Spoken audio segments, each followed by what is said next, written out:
Next topic आता है हमारा षड रसों के लक्षण। जो हमारे 6 रस हैं, इनके क्या-क्या लक्षण हमें देखने को मिलते हैं। तो रसों का प्रयोग मुख द्वारा करने पर जब भी हम कोई भी रस सेवन करते हैं तो हमारे मुख में जो भी भौतिक क्रियाएं होती हैं उनसे हम अलग-अलग रसों का ज्ञान करते हैं। तो वो जो अलग-अलग भौतिक क्रियाएं हैं वो क्या हैं? षड रसों के लक्षण हैं। लक्षण या फिर हम इन्हें परिभाषा भी कह सकते हैं। तो पहला आता है हमारा मधुर रस। मधुर रस का लक्षण क्या होता है? स्नेहन, शरीर के अंदर स्निग्धता उत्पन्न करता है। प्रीणन, यानी कि वाइटैलिटी को इंक्रीज करेगा, शरीर का तर्पण करेगा। आह्लाद, यानी कि प्रसन्नता उत्पन्न करता है, मीठे खाने से प्रसन्नता मिलती है। मार्दवी, रूप लभ्यते, और शरीर के अंदर मृदुता उत्पन्न करता है।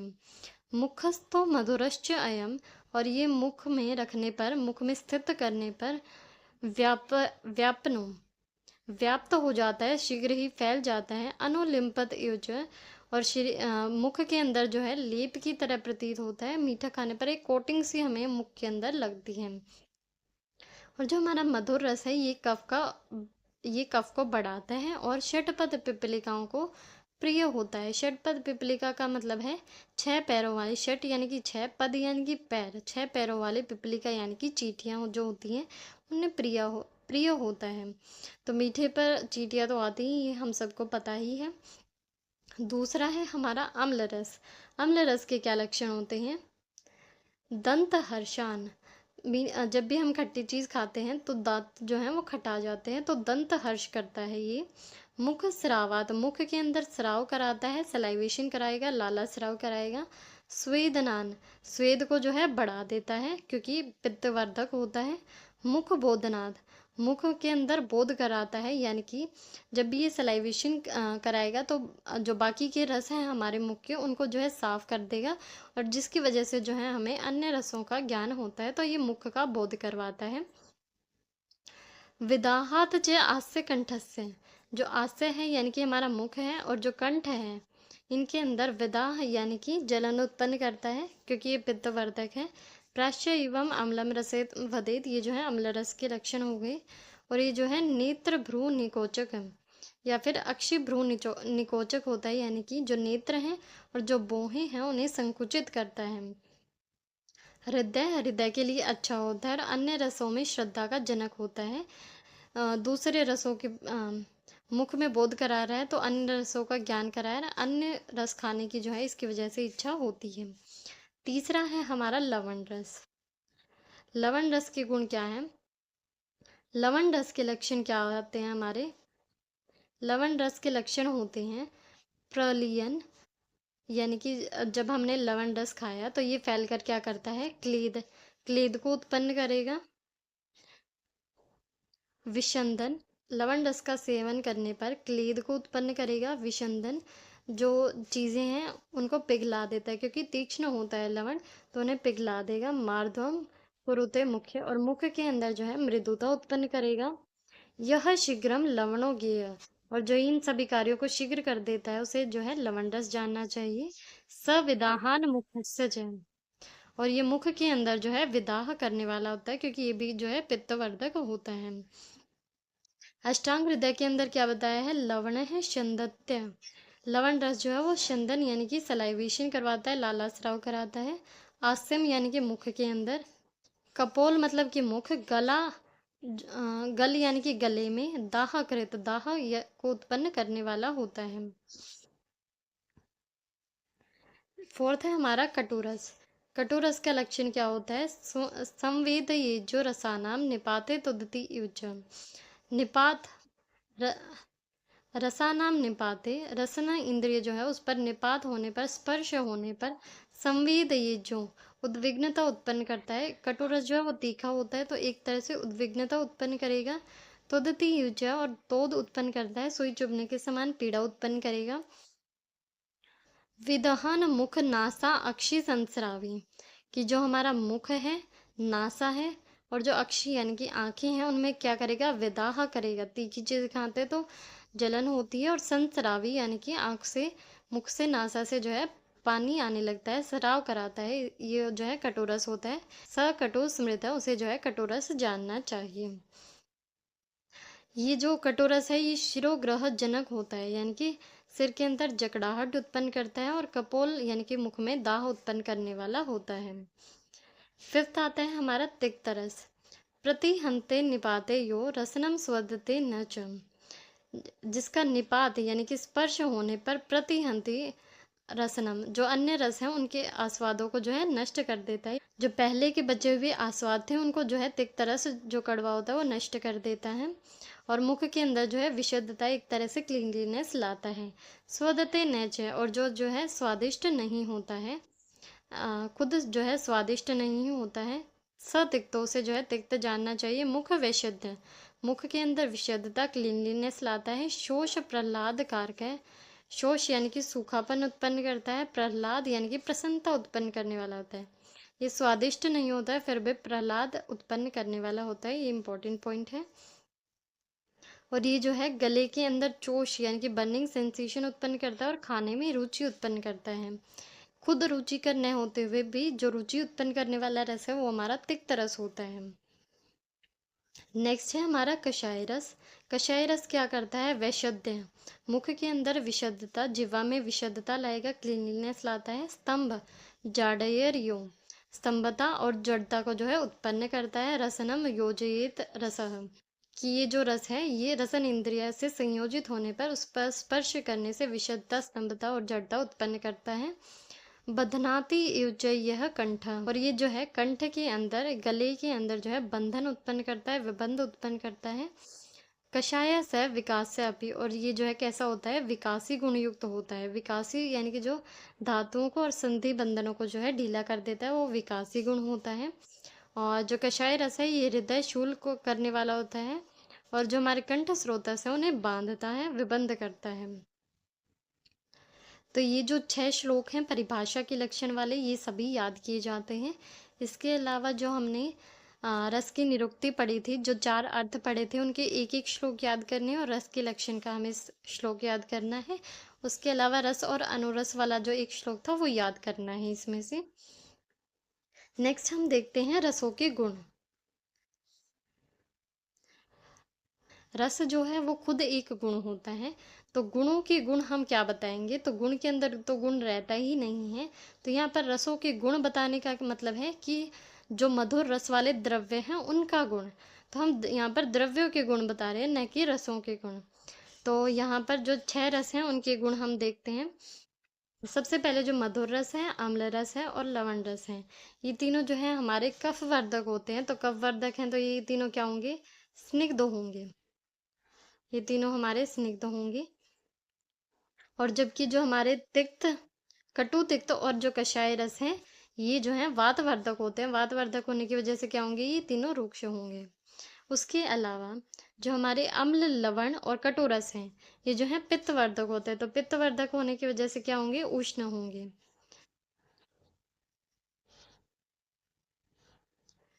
ओके, नेक्स्ट जो हमारे मधुर रस हैं, तिक्त रस हैं और कषाय रस हैं, ये पित्त शामक होते हैं, इस वजह से क्या होंगे? शीतल होंगे। नेक्स्ट रह गए हमारे गुरु और लघु। तो पहले के जो 3 रस हैं वो हमारे गुरु होने चाहिए थे, क्योंकि ये कफवर्धक हैं। लेकिन इसमें से जो अम्ल रस है वो कैसा होता है? लघु होता है। ये हमें एक्सेप्शन यहाँ पर एक याद रखनी है। और बाकी जो हमारे कटु तिक्त कषाय रस थे, ये हमारे कैसे होने चाहिए थे? तीनों लघु होने चाहिए थे, क्योंकि ये वातवर्धक हैं। तो इसमें से एक्सेप्शन एक सिर्फ कषाय का आता है, जो कि अलघु होता है। जो आचार्य चरक है उन्होंने अलघु वर्ड का यूज किया है कि ये लघु नहीं होता है। अलघु का मतलब गुरु नहीं होता है। इसका मतलब सिर्फ ये है कि ये लघु नहीं है और ये गुरु भी नहीं है। ठीक है, तो ये हमारे तीनों रसों के गुण हो गए। इसके अलावा जो मधुर है रस है वो मृदु भी होता है, और जो हमारे लवण रस है ये भी तीक्ष्ण होगा, और जो कटु यानी कि तीखी चीज़ें होती हैं वो भी तीक्ष्ण गुण युक्त होती हैं। तो ये हमारे रसों के यहाँ पर गुण हो गए। उसके बाद जो आचार्य सुश्रुत हैं उन्होंने बताया है ये कि किस रस में किस महाभूत के कारण कौन से गुण आए हैं। तो ये बताते हैं कि मधुर रस जो है वो जल के कारण स्निग्ध, शीत और मृदु होता है, और पृथ्वी के कारण गुरु होता है। अम्ल रस जो है वो जल के कारण कैसा होगा? स्निग्ध और तीक्ष्ण होता है, और अग्नि के कारण कैसा होता है? उष्ण और लघु होता है। लवण रस जो है वो अग्नि के कारण उष्ण तीक्ष्ण होगा और पृथ्वी के कारण गुरु होता है और किंचित मात्रा में स्निग्ध होता है। कटुरस वायु के कारण लघु और रुक्ष होता है और अग्नि के कारण उष्ण और तीक्ष्ण होता है। तिक्त रस जो है वायु के कारण रुक्ष होता है, शीत होता है और आकाश के कारण लघु होता है। कषाय रस वायु के कारण रुक्ष और शीत होता है, पृथ्वी के कारण गुरु होता है। ठीक है, और सेम यहाँ पर बताया है स्निग्ध कौन कौन से रस होंगे, रुक्ष कौन से होंगे, तो ये सारी चीज़ें हम एक बार देख लेंगे। इसके अलावा आते हैं कुछ एक्सेप्शंस, जैसे कि जो हमारा आनोपर मास है वो मधुर होता है, रस उसका मधुर है लेकिन फिर भी वो उष्ण गुण से युक्त होता है, तो ये एक यहाँ पर एक्सेप्शन है, उसको जो है शीतल होना चाहिए था। आम्ल की जो है अम्ल होता है लेकिन फिर भी वो कैसा है, शीतल है, उष्ण होने की बजाय। सेंधा और लवण होने पर भी उष्ण नहीं होता है। पिपली और जो रसोन यानी कि लहसुन होता है वो कटु होता है, उसके बावजूद भी ये कैसा है, स्निग्ध और गुरु है। अर्क, अगरू और गुड़ुचि ये जो है तिक्त रस होते हैं, फिर भी कैसे हैं, उष्ण हैं। और जो हरितकी है हमारा वो कषाय होने पर भी कैसा है, उष्णवीर्य है। ठीक है, ये कुछ एक्सेप्शंस बताए हैं यहाँ पर। इसके बाद नेक्स्ट टॉपिक आता है हमारा रसों के कर्म। तो रसों के कर्म हम सबसे पहले देखते हैं। रसों के कर्म में सबसे पहले आते हैं दोष कर्म, कि जो हमारे मधुर आदि रस हैं उनके वात पित्त कफ पर क्या कर्म रहते हैं। तो ये टेबल यहाँ पर थोड़ी सी मिस्टेकन है, इसको हम ठीक कर लेते हैं। तो यहाँ पर जो हमारे पहले 3 रस होते हैं ये वात का जो है शमन करते हैं और कफ का जो है वर्धन करते हैं। जो अम्ल, लवण और कटु रस हैं ये पित्त का वर्धन कर रहे हैं और जो मधुर, तिक्त और कषाय रस हैं ये पित्त का शमन कर रहे हैं। और जो हमारे पहले 3 रस हैं मधुर, अम्ल, लवण, ये कफ को बढ़ा रहे हैं। कटु, तिक्त, कषाय जो लास्ट के 3 रस हैं ये कफ को घटाते हैं। धातु कर्म की अगर बात करें तो मधुर रस जो है वो आयुष्य होता है, यानी कि आयु को बढ़ाने वाला होता है। स्तन्य वर्धन, स्तन्य का वर्धन करने वाला होता है। सर्व धातु वर्धन, सभी धातुओं का वर्धन करता है। बल्य, बल देने वाला है और जीवनीय होता है, जीवन को बढ़ाने वाला होता है। अम्ल रस जो है वो बल को बढ़ाता है, भृंगण करता है और शुक्रनाशक होता है। लवण रस, कटुरस और तिक्त और कषाय ये सभी जो है धातुओं का क्षय करते हैं, सर्व धातु शोषण होते हैं। साथ ही साथ अवृषय यानी कि शुक्र का नाश करने वाले होते हैं। इसके अलावा देखा जाए तो जो लवण रस है वो शैथिल्य कर शरीर में शिथिलता उत्पन्न करता है। कटु रस जो है वो लेखन होता है, दोषों को स्क्रैप करके शरीर से बाहर निकाल देता है। जो तिक्त रस है वो मेद और वसा का शोषण करता है और जो कषाय रस है ये लेखन करने वाला होता है। मल कर्म की अगर बात करें तो जो पहले के 3 रस हैं मधुर, अम्ल और लवण ये होते हैं श्रेष्ठ विण, मूत्र, मारुत। विण यानी कि जो मल है उसको, मूत्र को और मारुत यानी कि अपान वायु जो है इन्हें शरीर से बाहर निकालने वाले होते हैं, इनकी प्रवृत्ति कराते हैं। और जो हमारे लास्ट के 3 रस हैं ये होते हैं बद्ध, विण, मूत्र, मारुत, यानी कि ये इनकी शरीर से बाहर की तरफ प्रवृत्ति नहीं कराते हैं, इनका विबंध बना देते हैं, इन्हें बांध देते हैं, शरीर में ही रोक देते हैं। तो ये हो गए दोष धातु और मलों पर रसों के कर्म। इसके अलावा हम देखते हैं रसों के सांस्थानिक कर्म। सांस्थानिक कर्म का मतलब क्या है कि ऑर्गन स्पेसिफिक क्या इफेक्ट्स रहते हैं रसों के। तो ये जो रेफरेंसेस हैं ये ली गई हैं चरक सूत्र 26 से, उसमें इनके अलावा और भी बहुत सारे संस्थानिक कर्म बताए हैं, आप श्लोक्स को चेकआउट कर सकते हैं एक बार। कुछ कर्म यहाँ पर जो बता रखे हैं उन्हें हम देख लेते हैं। जो मधुर रस है वो होता है षड इंद्रिय प्रसादनम, यानी कि 6 इंद्रियों का जो है प्रसादन करता है। यहाँ पर 5 ज्ञान इंद्रिया जो हैं उनको काउंट किया है, चक्षु, श्रोत्र, घ्राण, रसन, स्पर्शन, और साथ में ही षड इंद्रिय यानी कि मन को भी यहाँ पर इंक्लूड कर दिया है। सभी को जो है मधुर रस प्रसन्न करने वाला होता है। आह्लादकर यानी कि शरीर को जो है प्रसन्नता प्रदान करता है। मेध्य, मेधा के लिए हितकर होता है, मेधा शक्ति को बढ़ाता है, शरीर का तर्पण करता है। हृदय यानी कि हृदय के लिए अच्छा होता है। मूत्रल, मूत्र की प्रवृत्ति कराता है। वृश्य, शुक्र वर्धक है, गर्भ का जो है स्थापन करने वाला है। स्तन्य जनन, स्तन्य जो लैक्टेशनल मिल्क है उसका प्रोडक्शन बढ़ा देता है। अनुलोमन, वायु का जो है अनुलोमन कराता है, उसको नॉर्मल डायरेक्शंस में उसकी मूवमेंट कराता है। दाह प्रशमन पित्तनाशक है, इसलिए दाह कहीं पर भी जलन है उसका नाश करने वाला होता है। जो अम्ल रस है वो मन को जो है प्रसन्न करने वाला है, इंद्रियों के अंदर जो है स्थिरता उत्पन्न करता है। रोचन भोजन के अंदर रुचि उत्पन्न करने वाला होता है। दीपन और पाचन होता है क्योंकि अग्नि महाभूत इसमें प्रधान रहता है। वायु का अनुलोमन कराता है। हृदय हृदय को प्रिय होता है। मूत्र मूत्र की प्रवृत्ति कराता है। रक्त पित्त कर रक्त पित्त को जो है उत्पन्न करने वाला होता है, इसलिए रक्त पित्त की अगर किसी को समस्या है तो अम्ल रस को का सेवन नहीं करना चाहिए। शुक्रघ्न शुक्रनाशक होता है। तीसरा है हमारा लवण रस। जो लवण रस है ये क्या करता है, क्लेदन उत्पन्न करने वाला होता है, भोजन में रुचि उत्पन्न करता है। लवण दीपन और पाचन अग्नि को जो है दीप्त करेगा और जो भी भोजन है उसके पाचन में हेल्प करता है। भेदन करने वाला और छेदन करने वाला। छेदन मतलब कि जो चिपके हुए दोष हैं स्रोतों में उन्हें जो है शरीर से बाहर निकालता है। भेदन यानी कि दोषों को तोड़ फोड़ कर शरीर से बाहर निकालता है। क्योंकि जो लवण रस है ये तीक्ष्ण होता है और सूक्ष्म होता है, इसीलिए ये सूक्ष्म से सूक्ष्म स्रोतों से में पहुंचकर जो मल है उन्हें भेद कर या छेद कर शरीर से बाहर निकाल देता है। कफ निसारक कफ को जो है पिघलाकर शरीर से बाहर निकाल देता है। रक्त कोपक रक्त को जो है बढ़ाने वाला होता है। मूत्र मूत्र की प्रवृत्ति कराता है। शुक्रघ्न शुक्र नाशक होता है। लाला स्राव जनक सलाइवेशन को इंक्रीज कर देता है, जो कि इसके लेक्चर में भी हमने पढ़ा था। फोर्थ है कटोरस। कटोरस क्या होता है, इंद्रिय उत्तेजक। जो स्पाइसी चीज़ें होती है वो इंद्रियों को उत्तेजित करती हैं। संज्ञा स्थापन यानी कि कॉन्शियसनेस रिगेन करने में हेल्प करती हैं। हृदय उत्तेजक हृदय को जो है उत्तेजित करते हैं। कृमिघ्न कृमिनाशक होती हैं। जो कटु चीज़ें होती हैं ये तीक्ष्ण होती हैं, इस वजह से जो कृमि या कीड़े वगैरह होते हैं उनका नाश करती हैं। ग्राही यानी कि ग्राही एंड मूत्र संग्रहणीय मूत्र मल मूत्र आदि जो हैं उनको रोकने वाला होता है कटुरस। अवृश्य यानी कि शुक्रनाशक होता है। रक्त स्राव का जो है प्रवर्तन करता है, ब्लड फ्लो को जो है बढ़ा देता है। अगर कहीं भी ब्लड रुका हुआ है तो उसके लिए कटोरस यूज़ किया जा सकता है।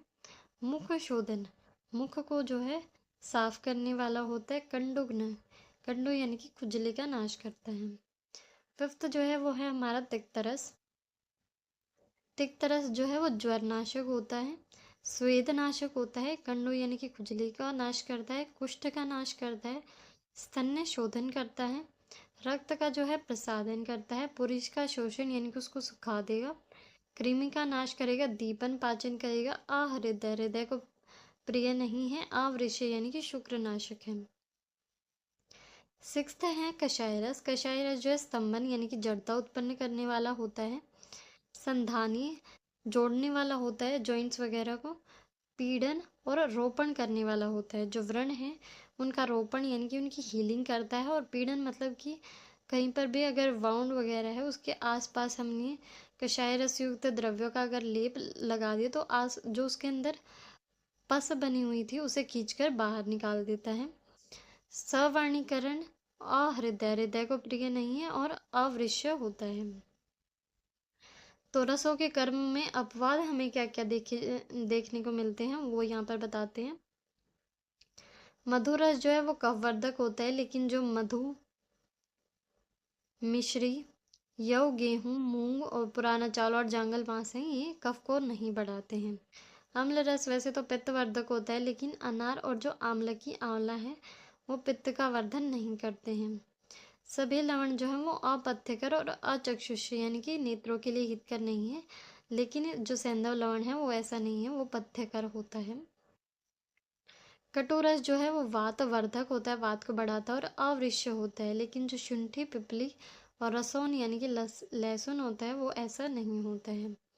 तिक्तरस जो है वो वातवर्धक है, अवृश्य यानी कि शुक्रनाशक है, लेकिन एक्सेप्शन है हमारे गुड़ूची और पटोल।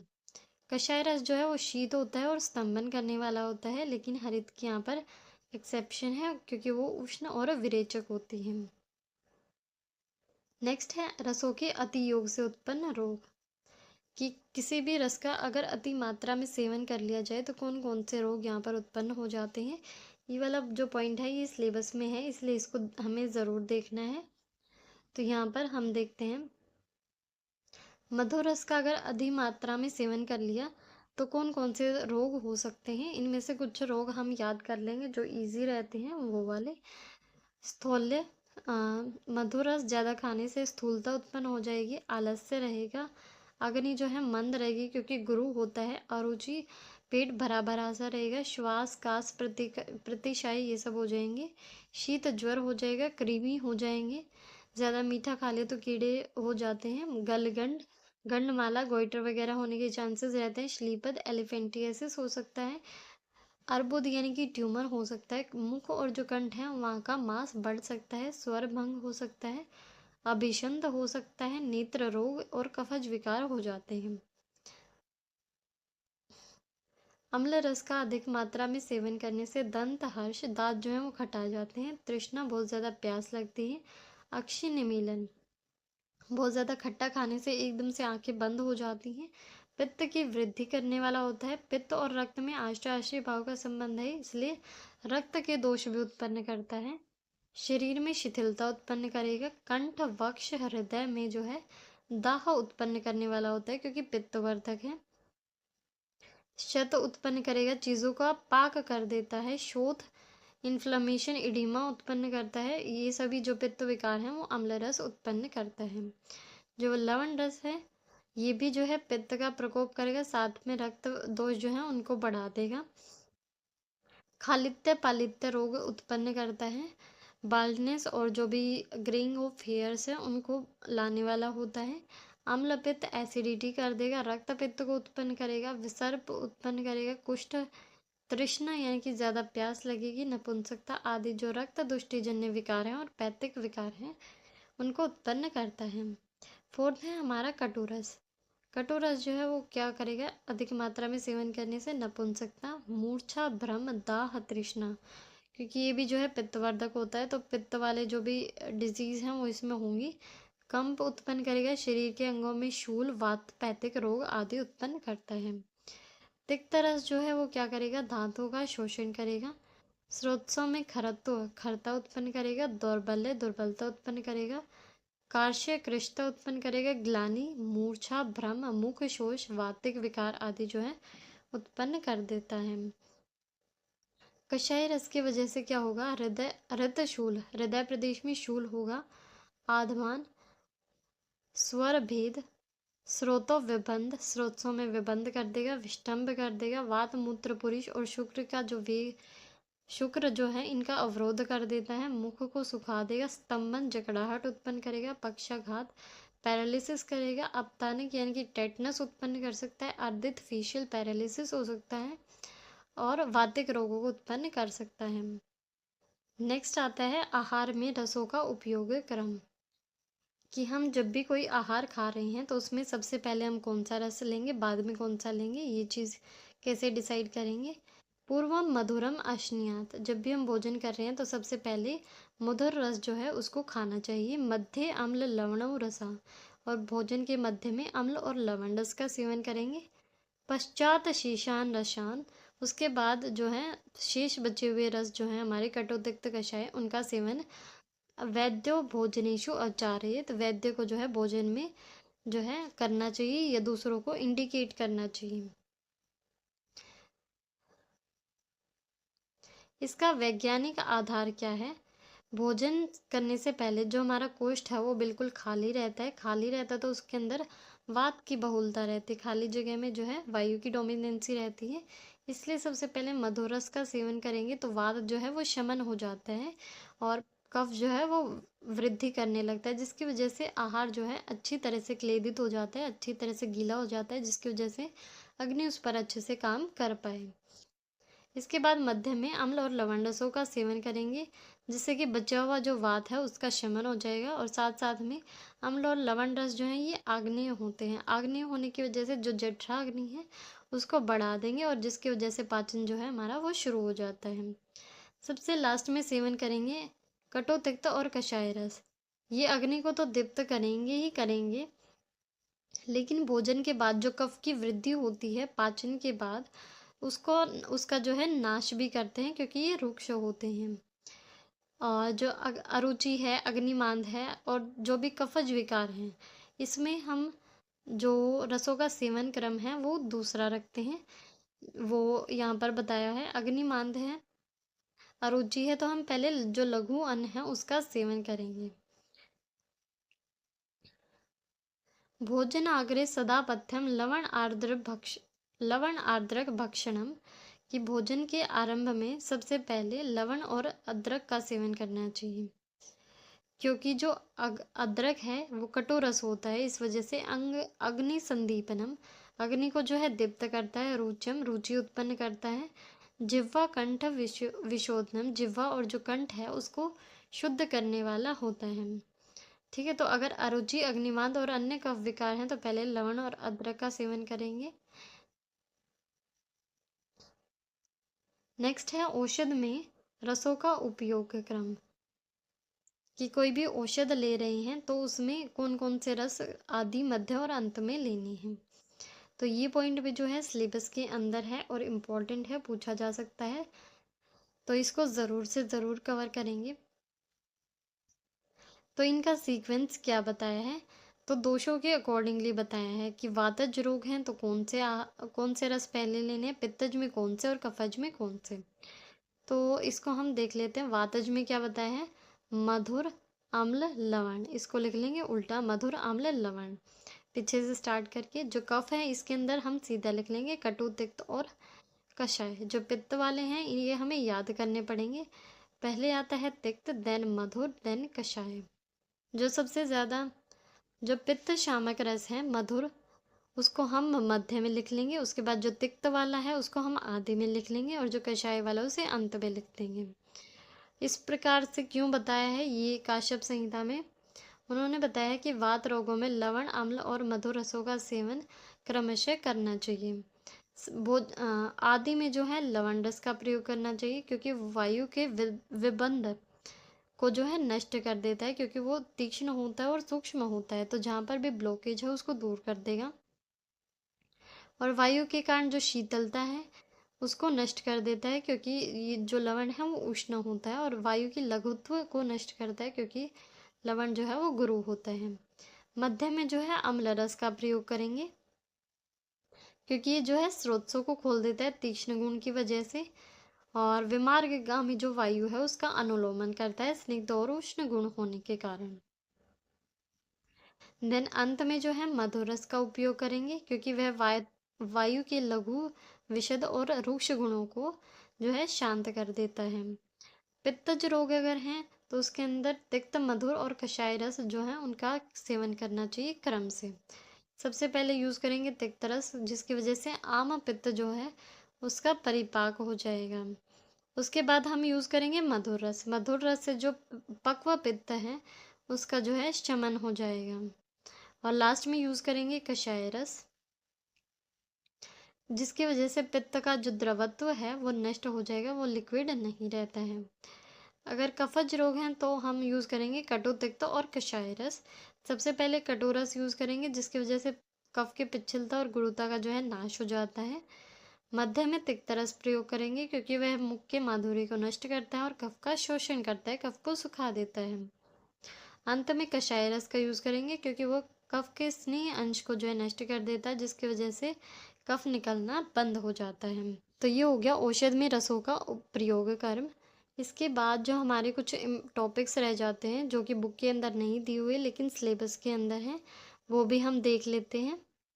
सिलेबस का जो सेकंड पॉइंट है वो है षड्रस in relative correlation with the test of the chemical constituents, यानी कि द्रव्य के अंदर जो केमिकल कॉन्स्टिट्यूएंट्स पाए जाते हैं उनसे जो रस हैं वो कैसे रिलेटेड होते हैं। तो जो मधुर रस है, स्वीट टेस्ट है, अगर किसी भी द्रव्य के अंदर शुगर है, जैसे कि ग्लूकोज हो गया, फ्रक्टोज हो गया, मोनोसेक्राइड्स और पॉलीसेक्राइड्स हैं, उनकी वजह से द्रव्य जो है वो मधुर रस वाला होता है, स्वीट टेस्ट आता है उसका। अगर किसी भी द्रव्य के अंदर ऑर्गेनिक एसिड्स प्रेजेंट हैं, जैसे कि citric acid, malic acid, ascorbic acid, जो कि H पॉजिटिव आयंस रिलीज करते हैं, तो उनकी वजह से जो द्रव्य का टेस्ट होता है वो होता है अम्ल रस या फिर सोल्ट टेस्ट। तीसरा है लवण रस। लवण रस होता है मेनली जो सोडियम एंड पोटेशियम सॉल्ट्स है उनकी वजह से, और इनमें भी मेनली जो सोडियम क्लोराइड है उनकी वजह से जो है लवण रस होता है। फोर्थ है कटोरस। कटोरस जो कि तीखा या स्पाइसी होता है, वो होता है कैप्साइसिन चिल्ली के अंदर जो होता है उसकी वजह से, पिपरिन ब्लैक पेपर काली मिर्च के अंदर जो होता है, एंड एलाइल आइसोथायोसाइनेट जो कि मस्टर्ड के अंदर पाया जाता है। फिफ्थ है हमारा तिक्तरस। तिक्तरस जो है कड़वा होता है, जो कि होता है एल्केलॉइड्स जैसे कि quinine, terpenoids and phenolic compounds की वजह से।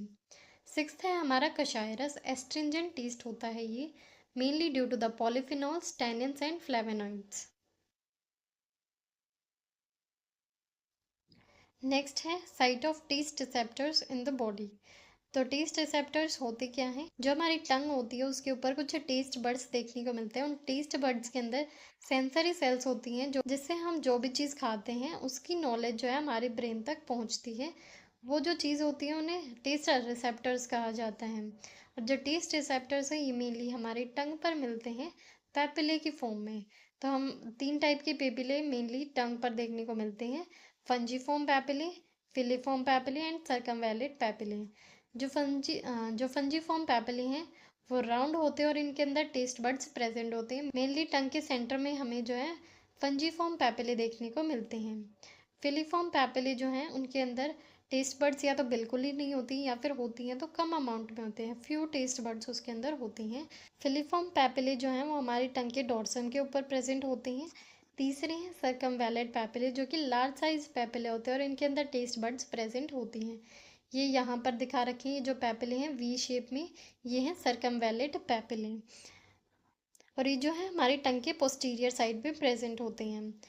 टेस्ट बड्स जो हैं टंग के अलावा जो एपिग्लोटिस का म्यूकोसा है वहाँ पर भी मिलते हैं, सॉफ्ट पैलेट, फेरिंग्स, और जो ईसोवेगस का स्टार्टिंग वाला पार्ट होता है वहाँ पर भी देखने को मिलते हैं। ये जो हमारा टंग का डायग्राम दे रखा है इसको हम एक बार देखते हैं। तो जो हमारा टंग का डायग्राम है इसके अंदर जो इंटीरियर पार्ट है उसके अंदर जो ये स्टार्टिंग वाला टिप वाला पोर्शन है यहाँ से स्वीट टेस्ट जो है उसका रिसेप्शन होता है, और जो मार्जिन है वहाँ से मेनली सोर टेस्ट जो है वो आता है, और थोड़ा बहुत सॉल्टी भी जो है आता है।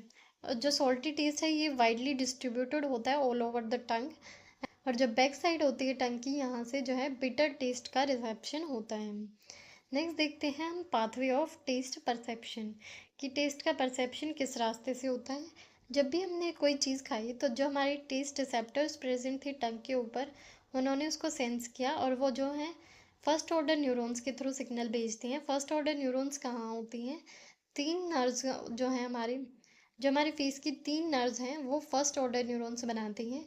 फेशियल नर्व जो कि 7th नंबर नर्व है उसके कॉर्डा टिम्पेनी फाइबर्स, ग्लोसोफेरिंजियल नर्व जो है 9th नंबर उसके फाइबर्स, और जो वेगस नर्व है 10th नंबर उसके फाइबर्स जो हैं फर्स्ट ऑर्डर न्यूरॉन्स बनाते हैं।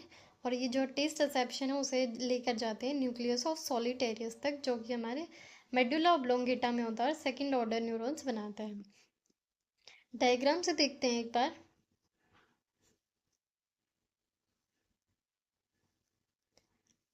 जब भी हमने कोई चीज़ खाई तो हमारी टंग के ऊपर जो रिसेप्टर्स थे टेस्ट रिसेप्टर्स वहाँ पर प्रेजेंट फेशियल नर्व, ग्लोसोफेरिंजियल और जो वेगस नर्व है उनसे जो सिग्नल है वो जाता है मेडुला ओब्लोंगेटा के न्यूक्लियस ऑफ ट्रैक्टस सॉलिटेरियस तक।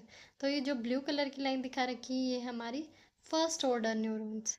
मेडुला ओब्लोंगेटा में पहुँचने के बाद जो हमारी सेकेंड ऑर्डर न्यूरॉन्स होती हैं वो इसको लेकर जाती हैं थैलेमस तक, थैलेमस के पोस्टीरो वेंट्रल न्यूक्लियस तक।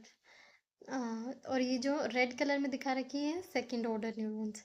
फिर ये जो थैलेमस में पहुंचा है यहाँ से ये वाली जो लाइन है ये है third order neurons. Third order neurons होती हैं थैलेमस के पोस्टीरो वेंट्रल न्यूक्लियस में, और वहाँ से ये जो है सिग्नल पहुँचाती है पैराइटल कॉर्टेक्स तक। तो ये होता है हमारा टेस्ट रिसेप्शन।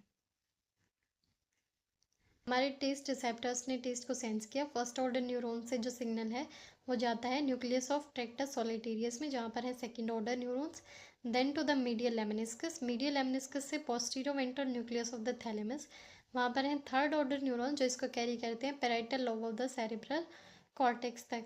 तो इस तरीके से जो हमारा सिग्नल है वो ब्रेन तक पहुँचता है।